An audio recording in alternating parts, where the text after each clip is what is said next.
En Capital Radio, After Work, con Eduardo Castillo.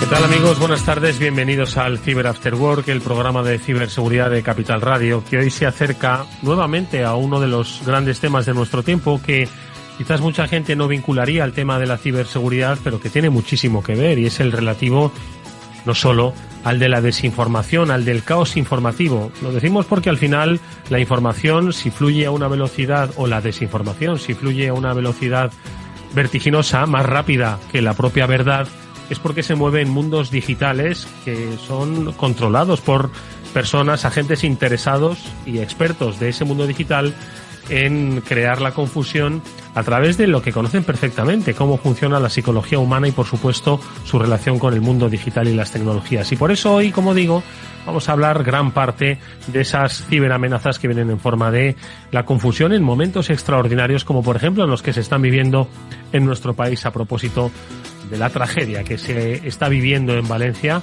y que, como consecuencia de esas terribles inundaciones, bueno, pues no solo han perdido muchísimos miles de millones de euros en cuestiones de carácter material, sino que lo más lamentable es que más de 200 personas han fallecido hasta el momento en esos terribles episodios en Valencia. Hoy, para hablar de estos temas, hemos invitado a un experto en geoestrategia, en ciberinteligencia, en ciberdefensa, al coronel Ángel Gómez de Ágreda, con el que enseguida vamos a departir a lo largo y ancho del programa sobre este y otros temas interesantísimos. Pero lo vamos a hacer, como siempre, canalizados por el sabio conocimiento y acertadas preguntas de Pablo Sanemeterio y Mónica Valle, a los que siempre es un honor saludar, especialmente porque son posiblemente de las personas más premiadas que este programa de radio ha tenido nunca. Mónica Valle, muy buenas tardes, ¿cómo estás? ¿Qué tal, Edu? Muy buenas tardes y, bueno, desde aquí, desde luego, nuestros pensamientos y nuestra solidaridad con todos los afectados por esa dana.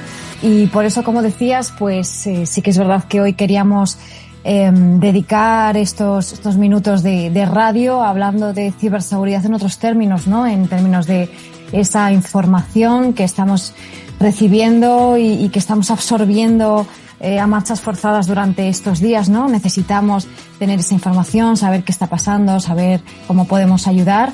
Y bueno, yo creo que es interesante saber también cómo podemos distinguir la información que es confiable, que la verdad que es la mayoría, pero también la que no es confiable o es desinformación o incluso pueden llegar a ser estafas. Es el momento también de distinguirlo, ¿no? Me atrevo a decir, en un símil con la situación trágica que se está viviendo, y es que todos los ciudadanos y los voluntarios que están trabajando sobre el terreno están sacando el barro, el lodo a paladas, mientras que agentes de la desinformación están infectando de información falsa y de confusión toda la zona, también a paladas de fake news. Pablo Sanemeterio, buenas tardes. Buenas tardes, Eduardo. Pues sí, como siempre, los malos no descansan y no pierden una oportunidad de infoxicar y de dejar a todo el mundo un poco desubicado, al menos con desconfianza, y ya no saber lo que es verdadero, de lo que es falso, de lo que es fake. Y aquí, pues oye, es muy importante el poder apoyarte en personal de referencia y en equipos que te ayuden a confiar en que esas informaciones son correctas y que no son noticias falsas ni falsas noticias, sino que la información que te llega es correcta y puedes, pues como bien decía Mónica, también pues estar con todas las personas que desgraciadamente pues están pasando por un mal momento en esta semana que llevamos ya de desgracia. Bueno, pues nosotros hoy, la verdad es que no era nuestra intención hacer monográficamente un programa vinculado a los episodios de Valencia. Iremos mucho más allá, pero ponemos el foco en lo que se está viviendo ahora mismo en estas localidades del Levante español, por centrar también uno de los focos, ¿no? En donde se mueve la ciberdelincuencia o la ciberseguridad en este caso. Pero también hay muchos aspectos, muchos muy positivos, ¿no? Que precisamente lo digital y la ciberseguridad puede hacer. Y es, pues la ayuda que se está prestando desde el sector. Es algo que lleváis, Mónica, publicado en en BitLife Media, y es que pues el sector de la ciberseguridad se está uniendo y está movilizándose y está creando sites de interés para ayudar en la medida de lo posible. Efectivamente, ya desde hace algunos días que está activo. Cualquier persona que lo necesite puede acudir a un sitio web que es informatica.ayuda-dana.es.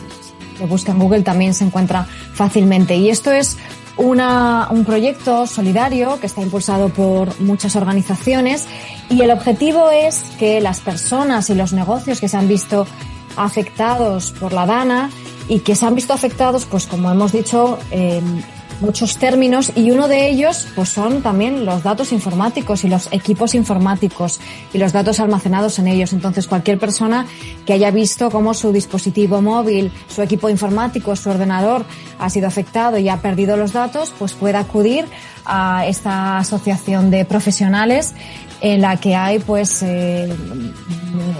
expertos en forense informática, expertos en recuperación de datos, que van a poder ayudarles a recuperar esos datos. En primer lugar, ¿qué es lo que dicen? Pues que hay que mantener esos dispositivos lo más secos posible, no manipularlos conectados a la corriente y ponerse en contacto con estos profesionales para que les ayuden en el resto de los pasos. Y luego lo comentaremos también al final del programa.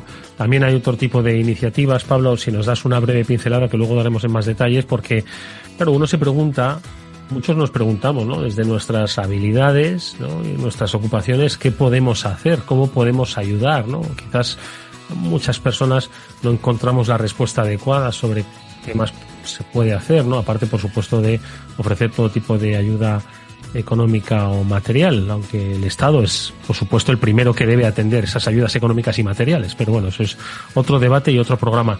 Pero Pablo, hay opciones, ¿no? Y en el mundo de la ciberseguridad también se encuentra esa vía, ¿no?, para poder ayudar. Sí, la verdad es que ha sido una semana bastante intensa en la cual, pues, oye, todo el sector de la ciberseguridad se ha ido agrupando en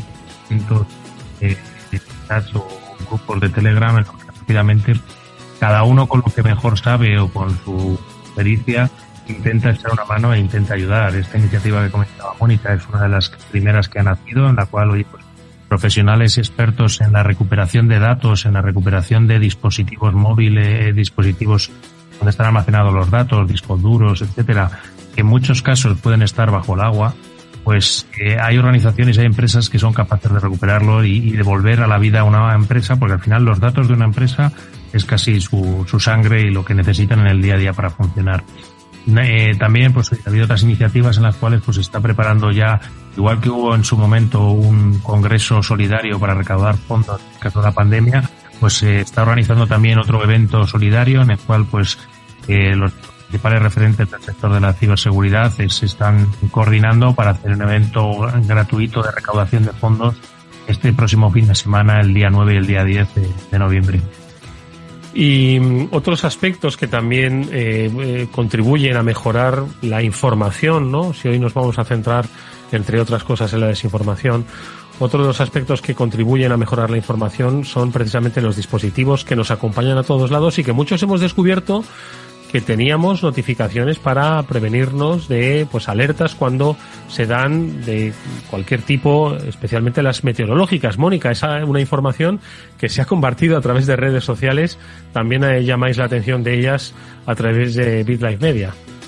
Efectivamente, a veces no nos damos cuenta de que existen estas funciones. Es cierto que desde hace ya algunos meses, yo creo que el año pasado también, cuando se activaron estas alertas en diferentes comunidades, ya empezó a correrse más la voz, pero hay muchos usuarios que están detectando que, debido a cualquier tipo de actualización o renovación del dispositivo móvil o cualquier otra razón, no tienen activada esta función, está por defecto desactivada. Entonces es muy importante acudir tanto en iPhone como en Android, a los ajustes del teléfono, que normalmente es muy sencillo acceder a los ajustes, en la sección de notificaciones, y en el caso de iPhone directamente ya ves alertas de protección civil, y en el caso de Android tienes que bucear un poco más hasta los ajustes avanzados para ver las alertas de emergencia inalámbrica.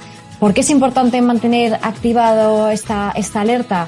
pues bueno, por lo evidente, ¿no? Como hemos estado viendo, Protección Civil envía estas alertas que incluyen también una alerta sonora, de manera que en tu pantalla vas a ver la información importante en cuanto a emergencias, prevención, de distintos tipos de situaciones que se puedan dar. Entonces, bueno, pues interesante que los usuarios que nos estén escuchando le echen un vistazo a ver si lo tienen activado.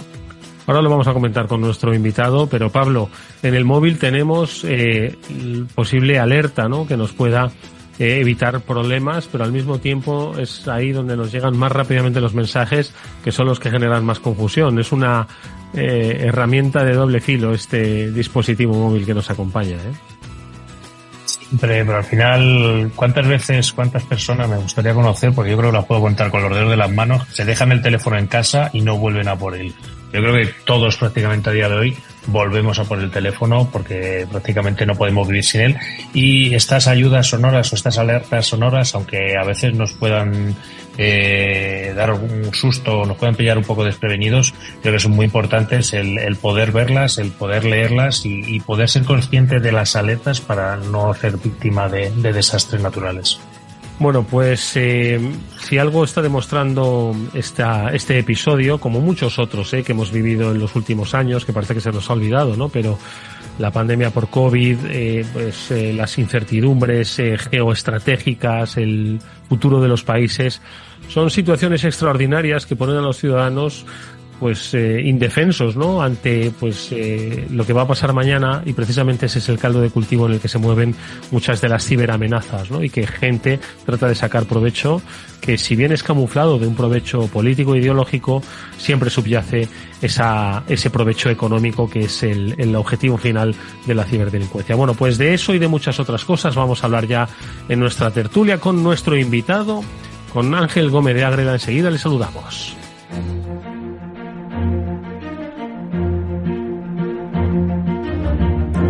Y es que al coronel Gómez de Ágreda hacía mucho tiempo que no le veíamos. Vino por los primeros programas de este Cyber After Work, pero sus destinos y al final su compromiso, ¿no?, con la institución, pues le ha llevado lejos. Hoy nos lo vuelve a acercar y tenemos la fortuna de poder contar nuevamente con sus reflexiones, no solo en el campo de la geoestrategia, sino de los nuevos campos de batalla en los que se libra hoy, donde pelean las sociedades, aunque no se dan cuenta, que es, por ejemplo, el de la desinformación. Ángel Gómez de Ágreda, ¿cómo estás? Muy buenas tardes.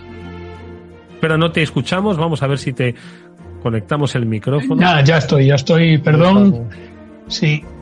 Muy buenas Ángel, tardes. ¿cómo estás? Gracias, Edu, Pablo, Mónica, muchísimas gracias. La verdad es que seguramente me habéis echado de menos más de lo que os he echado yo de menos a vosotros, porque Capital Radio se escucha perfectamente también desde Corea y desde Japón. Bueno, ojalá tuviésemos 2 programas seguidos para poder hablar de esa estancia, ¿no?, que has tenido en lejano oriente, ¿no?, destinado en Corea del Sur, pero claro, con esa clarísima influencia en Japón y con todas las circunstancias que se viven en el otro país vecino, que es China, del que, insisto, necesitaríamos 2 o 3 programas para hablar largo y tendido. Pero hoy vamos a hablar con Ángel Gómez de Ágreda, entre otras cosas, como profesor en el Departamento de Ingeniería de Organización, Administración de Empresas y Estadística de la Universidad de Santiago de Compostela, pero también como analista geopolítico en el Ministerio de Defensa, como antiguo jefe de cooperación del Mando Conjunto de Ciberdefensa y como un experto en los grandes temas que nos preocupan. Es autor de varios libros. Estuvimos hablando, yo creo que la última vez con él,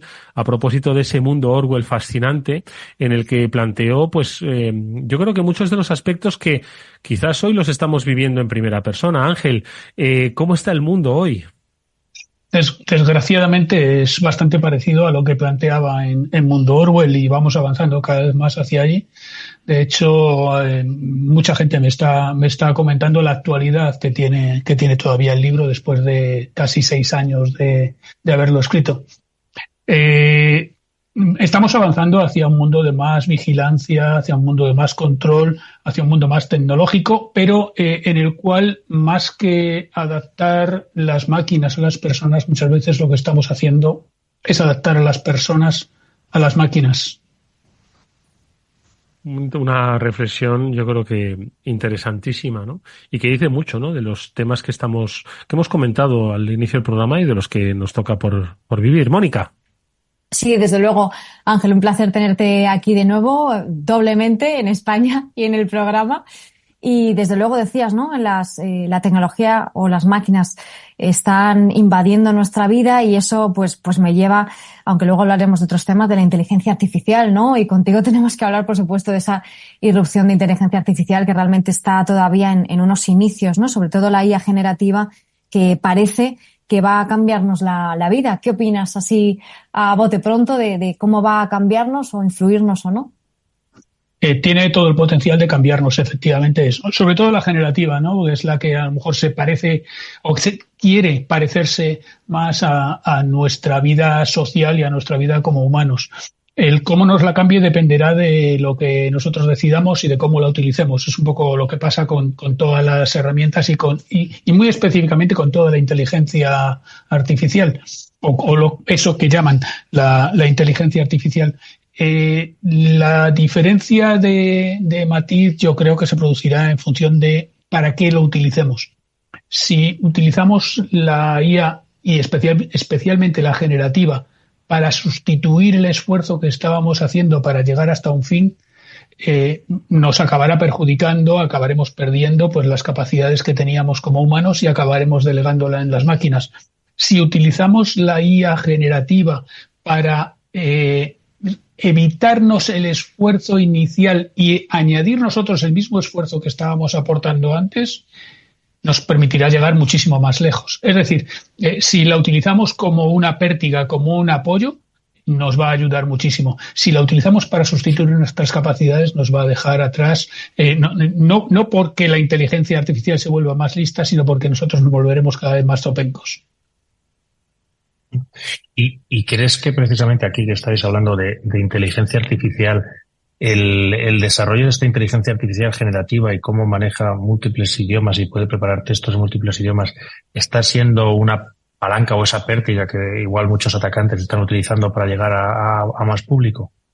Se está utilizando muchísimo, sobre todo en ataques de phishing, en ataques dentro de lo que es la ciberseguridad. Se está utilizando para incrementar la superficie de exposición que tenemos. Es decir, ahora mismo somos vulnerables a muchos más ataques porque nos van a llegar más rápido, va a haber más cantidad de ataques porque van a estar hechos automáticamente y además nos van a llegar de una forma cada vez más sofisticada. Ya no nos encontramos esas faltas evidentes de ortografía que había en los ataques de phishing antes. Ahora mismo están bastante bien hechos y irán incrementándose todavía mucho más.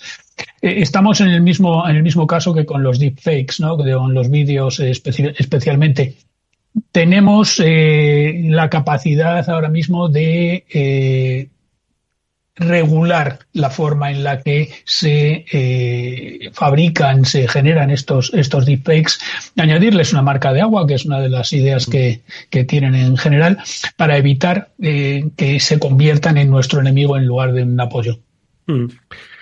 Fíjate que la inteligencia artificial, la generativa, es capaz, tú lo has dicho, de crear de manera automatizada contenidos absolutamente reales. No estoy hablando ya de voces sintéticas ni de creación de vídeos, sino de mensajes totalmente reales, ¿no?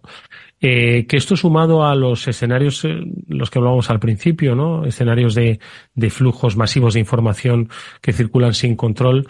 Pues claro, nos encontramos en un escenario, y además lo poníais de manifiesto recientemente en un artículo que emanaba, ¿no? de un congreso sobre desinformación y defensa, organizado por la Universidad de Murcia. Pues el gran problema de nuestro tiempo, el de la desinformación. Yo decía, Ángel, al principio que quizás muchas personas digan, ¿qué hacen estos hablando de desinformación en un programa de ciberseguridad? Y es que yo creo que más vinculado no puede estar, ¿no? Ahora mismo es una de los objetivos de la ciberseguridad. Yo creo que está claramente ligado una cosa con la otra.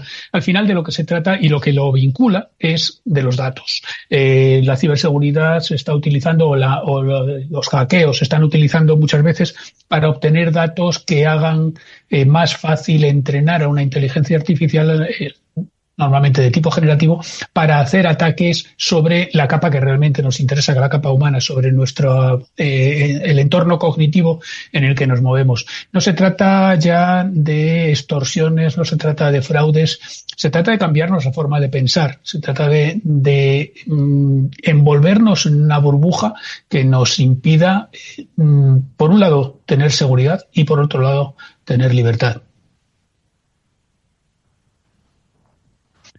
Mónica. Y Ángel, está claro, estabas explicando, ¿no? Uno de los objetivos de esa desinformación es cambiarnos la forma de pensar.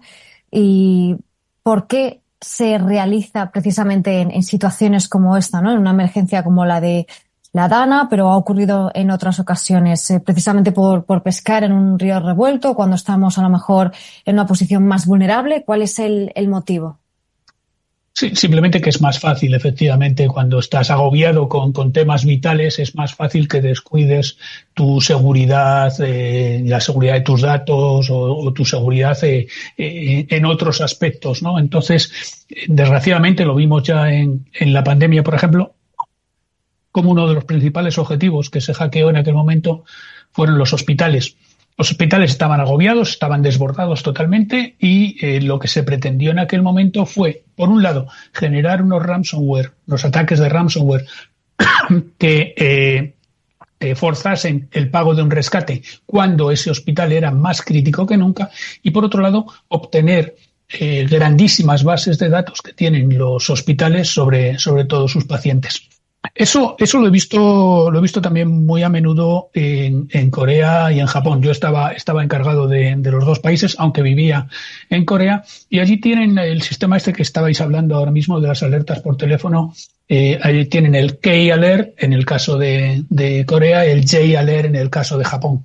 Lo que pasa es que allí se emplean no solamente para, pues cuando hay, como hubo hace 2 años, la estampida esta en el Halloween, que hubo 170 y tantos muertos en Seúl.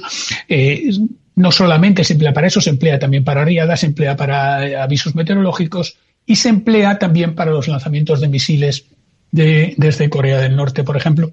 Cuando hay un lanzamiento de un misil, aunque no vaya a caer cerca, se avisa para seguridad de la gente. La diferencia es que no se utilizan las redes sociales normales, sino que una vez que entras en la cobertura de las compañías telefónicas de Corea, tu teléfono automáticamente empieza a recibir eso en un formato totalmente aparte. Con lo cual no se puede confundir con un ataque de ingeniería social que se esté haciendo a través de las redes sociales.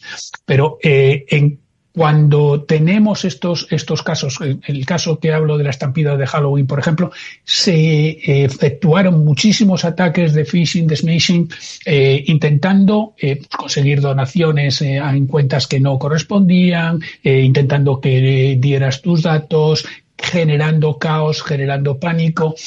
Lo mismo que estamos viendo ahora, lo mismo que vimos en la pandemia, llevado quizás a un ritmo más frecuente porque la situación geopolítica en aquella zona es más tensa que aquí. Y Ángel, una pregunta que la ligo un poco con estas capacidades que igual de inteligencia artificial están teniendo los malos y como comentabas también un poco ese objetivo general de desinformación, de intentar sacar dinero en cuentas que no son. ¿Quién suele estar, cuál es el beneficio que se obtiene de esa desinformación o de que la gente no sepa dónde consultar la información y quién puede estar detrás de conseguir o de intentar esta confusión? ¿Qué es lo que saca de beneficio? Bueno, esto lo estuvimos viendo efectivamente en las jornadas estas de Murcia. Sacamos un libro de las jornadas del año pasado que está disponible en la editorial Dickinson, Desinformación y Defensa. Y es muy interesante porque casi todas estas técnicas empiezan ahora, por ejemplo, se están poniendo en práctica en Gaza, se están poniendo en práctica en Ucrania y después acaban permeando a la vida civil. Y se utilizan con dos fines. Una, con el objetivo de conseguir beneficio propio, es decir, conseguir un beneficio económico, por ejemplo, conseguir mayor popularidad, o bien para fastidiar a alguien, para conseguir un perjuicio para alguien. En este caso puede ser para desestabilizar a un gobierno, para desestabilizar a un país, para desestabilizar una alianza. En Oriente se ve mucho los ataques constantes en los que se intenta atacar la reputación de, por ejemplo, la alianza que tiene en Japón con Estados Unidos. Es decir, no siempre se trata de generar un beneficio para el atacante, sino que simplemente puede ser generar un perjuicio para un tercero o para el atacado. En la mayor parte de los casos no se trata, con la desinformación no se pretende conseguir que te creas una información que es falsa, sino que dejes de tener interés en creerte cualquier cosa, que dejes de tener interés en la verdad, porque piensas que todo es mentira, que da lo mismo lo que hagas, que no vas a llegar a la verdad en ningún caso, que son todos unos mentirosos y por lo tanto no tengo nada que hacer. Ese es el objetivo principal de esa desinformación que nos llega muchas veces desde otros países o bien sponsorizada por otros países. El caso a lo mejor, el caso a lo mejor más interesante de los ataques en este caso de ciberataques, ¿no? Viene de Corea del Norte, que financia muy buena parte de su programa de misiles y de su programa nuclear a base de fraudes bancarios. Uno muy famoso contra el Fondo Monetario Internacional, contra la sucursal de Bangladesh. Y todo esto lo consigue a base de haber generado primero desinformación, de haber generado caos y de haber conseguido los datos de sus víctimas y, por lo tanto, haber podido entrenar o bien a sus operadores o bien a sus inteligencias artificiales generativas en los datos que tenía sobre las víctimas. Ángel, yo la verdad es que me muestro muy pesimista frente al fenómeno de la desinformación, porque bueno, ya harto es sabido que la mentira pues va mucho más rápida que la verdad, ¿no? Que pese a que muchas veces se desmienten los bulos, ¿no? El sesgo de confirmación frente a la desinformación hace que incluso frente al hecho demostrado, ¿no? Seguimos creyendo el bulo. En los escenarios, ¿no? Que estás dibujando, que cada vez el mundo es más complejo, cada vez está más polarizado y en esa polarización es donde se cuece, se nutre y aumenta la desinformación. Por eso me muestro muy pesimista frente a la lucha contra la desinformación porque, claro, cuando dicen, oye, ¿cómo se puede luchar contra la desinformación? Y no digo que no sirva, pero cuando te hablan de alfabetización digital, pero como que se me queda corto que la velocidad de respuesta es infinitamente inferior a la velocidad de acción que tiene la desinformación. Entonces, ¿cómo se puede seguir trabajando, aumentar la efectividad, la eficacia en la lucha contra la desinformación? Sí, sobre todo porque la herramienta, digamos, que más a mano se tiene y la que más fácilmente se puede tirar de ella es precisamente la censura, que es igual de mala o peor que la desinformación. Entre otras cosas porque lo que genera es desinformación desde el otro bando, ¿no? El problema que tenemos con la desinformación principal es que no la emplean solo los malos, la emplea todo el mundo porque es un recurso, como has dicho, muy efectivo y muy barato de crear. Es difícil. Yo creo que la mejor manera es no intentar desmentir las informaciones falsas, sino adelantarse. Es una actividad preventiva de ir generando la información con mucha transparencia y eso tiene que ir asociado con la capacidad de la población para construirse una imagen de cómo es la realidad y que cuando le llegue una verdad desde fuera, le llegue una información desde fuera que no encaje en esa imagen de lo que es la realidad que se ha construido a través de la transparencia, que por lo menos se le incite a dudar. Evidentemente a eso tenemos que añadirle también mucha tecnología. Tenemos que añadirle, como está ocurriendo en las redes sociales, alertas que no desmienten la noticia, sino que te hacen pensar sobre ella. Hablábamos, por ejemplo, en el Congreso de Murcia, de cómo simplemente el hecho de que te aparezca una alerta evita que automáticamente le des a retuitear una noticia falsa, con lo cual estamos evitando que se viralice por lo menos tan rápidamente. Entonces, tiene que ser una combinación de medidas entre las que está, por un lado, la transparencia, por otro lado, el esfuerzo personal y como decías, la alfabetización, no solamente digital, yo creo que es la cultura general, el saber cómo funcionan las cosas en el mundo real y después, sobre todo, no caer en la censura y el mantener una ayuda tecnológica que apoye, primero, que no se viralicen los fraudes y, segundo, que cada vez tengamos más capacidad de juicio y más capacidad de juicio crítico. Mónica. Es interesantísimo, ¿no? Desde luego la capacidad de juicio es algo fundamental que siempre se menciona, ¿no? A la hora de detectar noticias falsas o desinformación, pues los usuarios somos de alguna manera los que tenemos que estar formados, ¿no? En qué es o qué puede ser más real o qué puede ser un bulo por determinadas características que suelen tener. ¿Qué más podríamos hacer, Ángel, como usuarios para no caer en estos bulos, en estas trampas que lo único que quieren es, pues eso, dejarnos más vulnerables todavía de lo que estamos, ¿no? Bueno, al final viene siendo igual que en las ciberamenazas, ¿no? Es al final la capa humana, como dicen, no, ningún cortafuegos o ningún antivirus es capaz de resistir a un usuario estúpido o a un usuario crédulo en este caso. Entonces la responsabilidad humana es fundamental. Creo que sería fundamental también que evitásemos ser primarios, que fuéramos más racionales que animales. Normalmente casi todos los bulos apelan a los sentimientos, a las emociones, apelan a nuestro cerebro, a nuestro sistema primario, que es el instintivo, el que responde inmediatamente para garantizarnos la supervivencia. Si nos permitimos una pausa antes de creernos algo y le damos una vuelta, lo racionalizamos, pasamos al sistema secundario, al sistema realmente racional, al sistema más humano de los que tenemos, y ahí por lo menos se generará una sombra de duda sobre lo que estamos viendo. Es decir, vivir más despacio y pensar un poco más las cosas.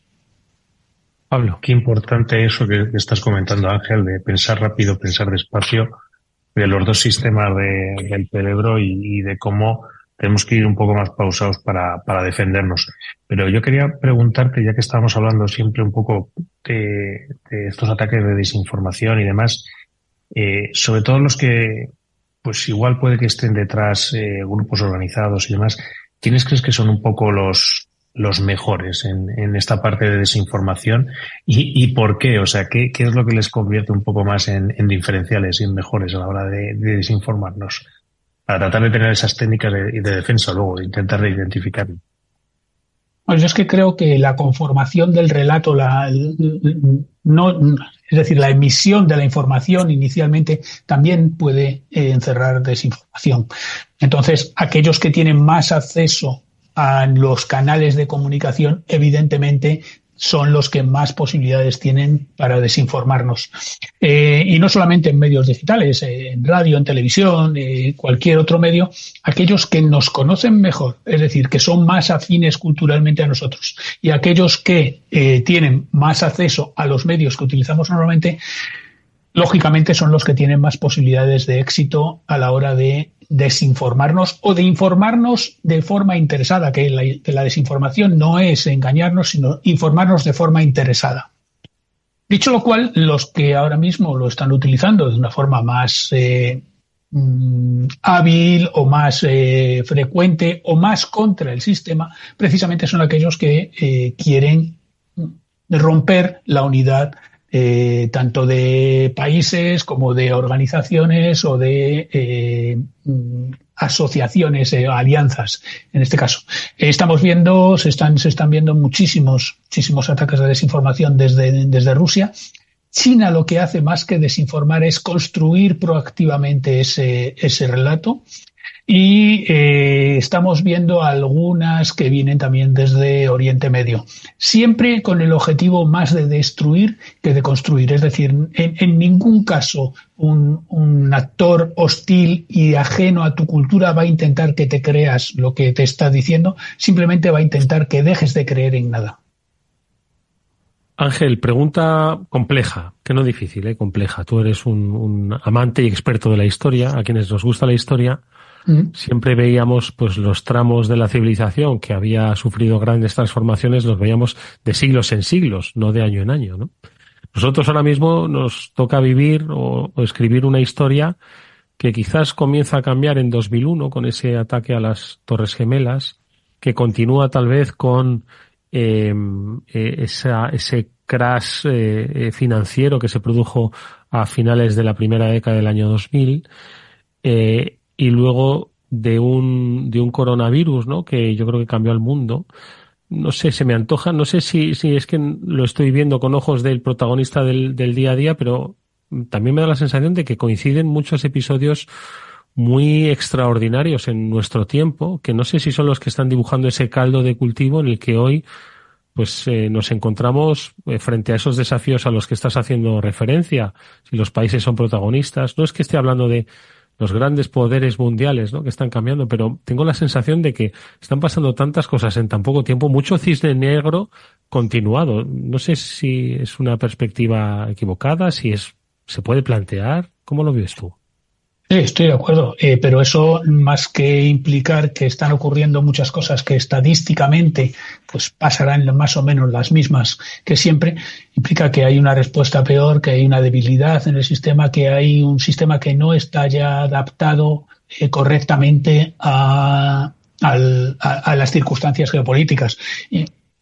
Un sistema que se crea al final de la Segunda Guerra Mundial, me refiero de gobernanza global, que se crea al final de la Segunda Guerra Mundial y que a lo mejor no responde a los ritmos en los que nos estamos moviendo ahora mismo. Es que la digitalización ha cambiado radicalmente la forma de evolucionar los países. Va todo muchísimo más deprisa y los mecanismos de los que nos hemos dotado están adaptados a otros ritmos totalmente distintos. Con lo cual, deberíamos plantearnos en un momento dado cambiar la gobernanza mundial. El problema que tenemos, estamos en un momento de extrema polarización, precisamente porque se puede ser generoso cuando tienes mucha ventaja sobre los demás. Cuanto más se acercan los potenciales de los distintos países, más difícil es que se sea generoso o con el adversario o incluso con los aliados. Y es mal momento para los cambios precisamente en los organismos internacionales. Lo estamos viendo en los tratados de no proliferación de armas nucleares, por ejemplo. Prácticamente todos han desaparecido, prácticamente todos han dejado caducar porque nos hemos encontrado con una novela que me encantó. La novela, no estoy hablando de la serie, que es el problema de los tres cuerpos, ¿no? Estamos incluyendo, ¿no?, en esa Guerra Fría, estamos incluyendo un tercer actor que no era muy relevante en cuestión nuclear, como era China, y que ahora sí pretende serlo. Y por lo tanto, cuando estamos intentando manejar tres actores funcionando al mismo tiempo, resulta tremendamente difícil. Con lo cual, estamos en un momento de mayor inestabilidad y en el cual cualquier disrupción que se produce se magnifica y se magnifican sus consecuencias. Y luego todas ellas tienen un factor común, y tienen un factor común con la causa detonante de casi todas las crisis mundiales a nivel global, ¿no?, que es con un incremento de la deuda. Cuando estamos en Capital Radio, estamos en un ambiente pues dedicado también a la economía, y el incremento de la deuda de los países, cuando los países dejan de poder financiarse o cuando tienen problemas para devolver la deuda que han contraído, cuando la fluctuación de los tipos de interés, por ejemplo, les lleva a que sea más cara la devolución de la deuda, muchas veces se buscan soluciones más drásticas y que el vencedor se lo lleve todo y el que pierda pague los platos rotos, ¿no? Entonces, yo creo que estamos en un momento precisamente en el que el sistema es débil y por lo tanto necesita regenerarse. Normalmente no se hace de forma evolutiva, sino de forma revolutiva. Mónica. Pues desde luego que Ángel es un fantástico análisis y hay muchísimas implicaciones, ¿no? Son asuntos tremendamente complejos de los que estamos hablando y me quedo con lo que decías, que está yendo todo muy rápido. Siempre decimos lo mismo, pero es verdad que ahora quizás más que nunca, ¿no? Está todo yendo muchísimo más rápido con ese impacto de la inteligencia artificial que estábamos hablando, que no es una moda pasajera ni mucho menos, que sabemos que va a cambiar muchas cosas, ¿no? Y en definitiva, pues no está ese cambio adaptado o pensado para el usuario, ¿no? Somos las personas las que nos tenemos que ir adaptando y me imagino que no hay ninguna fórmula mágica para hacerlo, ¿no? Pero algún consejo para que podamos adaptarnos a estos cambios y entender mejor todo esto que está ocurriendo a nuestro alrededor en el campo digital, ¿qué podríamos hacer? Humanizar el mundo. Hablábamos también en las jornadas de la importancia de las humanidades. Nos hemos centrado mucho en las tecnologías. Ahora mismo casi todos los cálculos, ahora mismo estamos hablando de moléculas, de desdoblar moléculas o de generar fármacos. Casi todo lo está haciendo la tecnología, lo están haciendo las máquinas. Nosotros deberíamos centrarnos mucho más en la parte de las humanidades. Para mí, lo que hacéis en los medios de comunicación es una parte fundamental. Por ejemplo, si nos centramos en ser más sanos como personas, creo que tenemos todavía muchísimo camino por delante. Y como me gusta darle un toque de optimismo a todo, la iniciativa esta que se ha puesto en marcha, me parece que algunos estáis metidos en ella. Ahora mismo hay en un grupo de Telegram 260 y tantos personas que están relacionadas con el mundo ciber de alguna manera, preparando un evento para recaudar fondos para ayudar a los afectados de la Dana en Valencia y en Castilla-La Mancha. Creo que el ser humano sigue teniendo un grandísimo fondo y que lo único que tenemos que hacer es pasar este hype, esta irrupción de la tecnología, intentar sobrevivir a la llegada de esta tecnología y que saldremos de ella más reforzados y probablemente con nuestras capacidades mejoradas. Pablo. No me cabe la menor duda de que toda la tecnología que está surgiendo va a ser un disruptor dentro del mundo y que, pues como bien dices, saldremos reforzados de ellas, saldremos con más conocimiento y con más capacidad para hacer cosas mejores.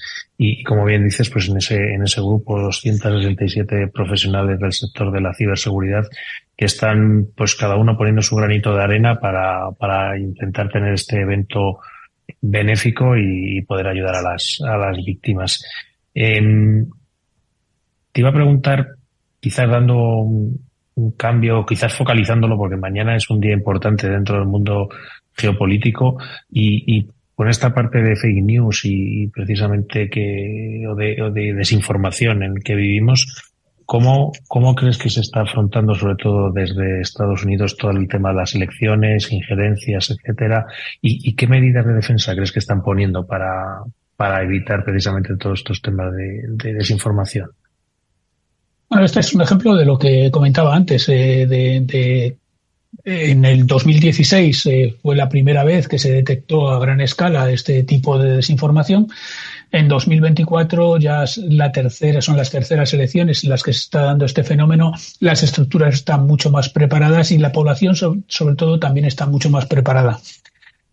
El problema fundamental, yo creo, es que lo que ha ocurrido mientras tanto es que se ha polarizado mucho la población. Hacia un lado y hacia el otro, no hacia los republicanos o hacia los demócratas, sino hacia los dos lados, y cada vez escuchamos menos el discurso que tiene el contrincante.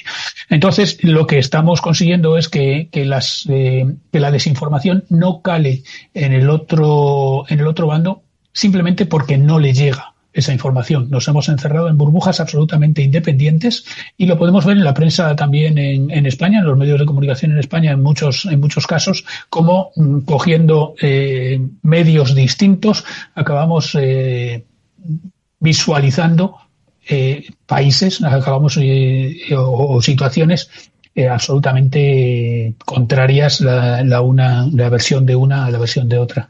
Con lo cual, la desinformación ahora mismo lo único que hace es seguir alimentando esa polarización y probablemente desestabilizando más todavía a los países. Pero no ya porque genere falsas noticias, que no son noticias falsas, sino falsas noticias, es decir, relatos en forma de noticia, pero que no son realmente noticias, sino simplemente porque ha polarizado tanto la situación que deja de haber diálogo, deja de haber un espacio común para el diálogo, que es precisamente la política.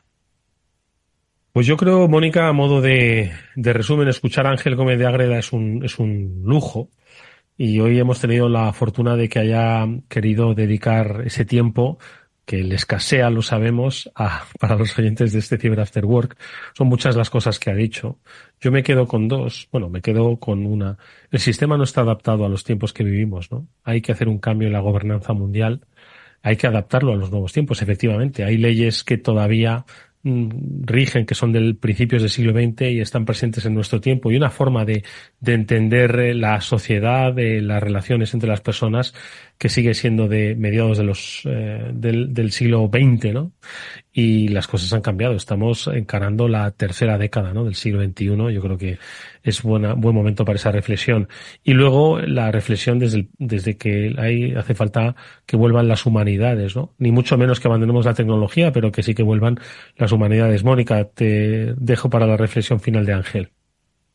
Sí, desde luego, interesantísimo como siempre, ¿no? A mí me ha gustado desde luego esa humanización de la tecnología, y que como usuarios pues podemos hacer muchas cosas. Para empezar, pues pararnos, ¿no? Pausar, racionalizar antes de creernos algo, y en momentos como los que estamos viviendo, no solamente por las emergencias, sino también por la polarización en la que nos encontramos, es desde luego un consejo muy valioso.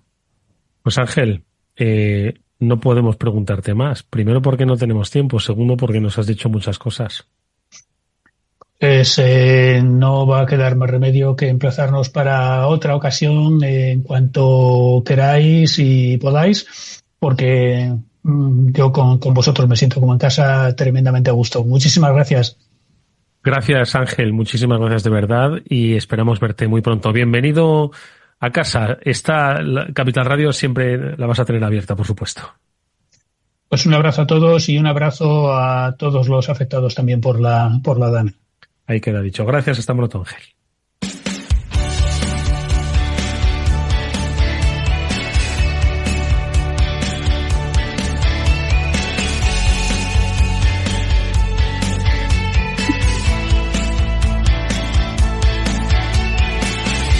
Y venga, nosotros antes de terminar en nuestro espacio Seguro Panda, hoy hacemos un pequeño consejo de que incluso lo que tiramos a la papelera de reciclaje, pues también puede tener sus riesgos. Una noticia que hoy sacamos a colación y que nos advierten, Pablo, de que mucho ojito con lo que tiramos a la basura, porque podemos ser víctimas de phishing incluso con lo que tiramos a la basura. Digo, la basura digital, ¿no?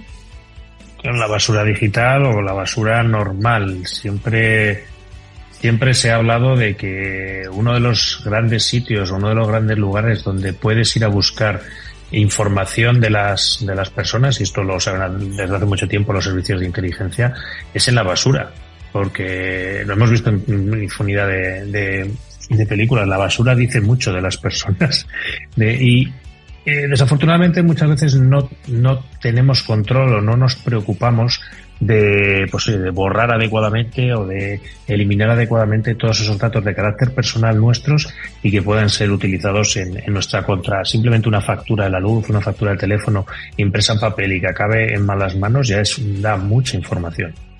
Mónica, ¿qué te parece? Yo es que creo que efectivamente, de hecho, o por un lado te puede caer una multa, como le cayó a una persona que dejó unos cartones que venían de una compra online ahí en donde no, al parecer, debía dejarlos, o si no te llega esto, que puede ser todavía peor, ¿eh? Sí, desde luego, al final parece que estamos alertando de todo, ¿no? Y que tenemos que desconfiar de todo y tener muchísimo cuidado, pero es que son en realidad pequeños gestos, no es para tanto, simplemente que a veces pues vamos tan rápido en el día a día que no paramos a pensarnos en cositas como esta que pueden afectar a nuestra privacidad y a lo mejor dentro de unas semanas o unos meses tener un incidente que sea digital, pero que sea producido por una circunstancia física, ¿no? Como es una cosa tan nimia como un paquete que tenga información personal y que se pueda utilizar contra nosotros. Así que si cuidamos la información online, que sabemos que cada vez más los usuarios lo estamos haciendo, pues vamos a cuidar también esos detalles, esa información que pueda estar pues en un cartelito, en una etiqueta, simplemente la quitamos o lo tachamos y nos quedamos más tranquilos. Bueno, pues ese es nuestro espacio Seguro Panda, nuestra recomendación, la que damos siempre con los expertos de Panda Security.